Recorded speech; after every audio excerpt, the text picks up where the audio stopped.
ഇന്നത്തെ ചിന്താവിഷയം ദൈവശബ്ദം.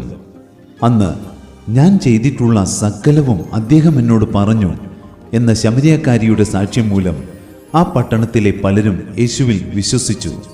എന്നാൽ 2 ദിവസം യേശു അവരോടൊപ്പം പാർത്തപ്പോൾ അവർ ശമരിയക്കാരിയോട്, ഇനി നീ പറഞ്ഞതുകൊണ്ടല്ല ഞങ്ങൾ വിശ്വസിക്കുന്നത്, പിന്നെയോ ഞങ്ങൾ നേരിട്ട് അദ്ദേഹത്തിൻ്റെ വാക്കുകൾ കേട്ടിരിക്കുന്നു എന്ന് പറയുന്നത് നമ്മൾ കാണുന്നു.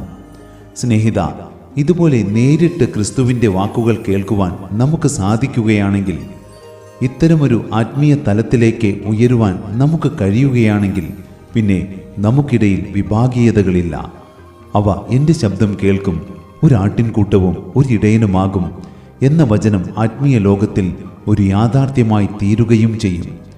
എന്നാൽ ആശയക്കുഴപ്പം സൃഷ്ടിക്കുന്ന മാനുഷികമായ ഉപദേശങ്ങൾ നിമിത്തമല്ലേ ഇന്ന് ക്രിസ്തു വിഭാഗിക്കപ്പെട്ടിരിക്കുന്നത്? അതുകൊണ്ടായിരിക്കാം നിങ്ങൾ എങ്ങനെ കേൾക്കുന്നുവെന്ന് സൂക്ഷിച്ചുകൊള്ളുവിൻ എന്ന് കർത്താവ് അന്ന് തന്നെ മുന്നറിയിപ്പ് നൽകിയത്.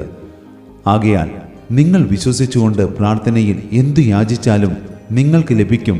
മത്തായി 21:22 എന്ന വചനാനുസരണം ദൈവത്തിൽ നിന്ന് കേൾക്കുവാൻ സാധിക്കുന്നതിന് വേണ്ടിയാകട്ടെ ഇനിയുള്ള നമ്മുടെ പ്രാർത്ഥനകൾ.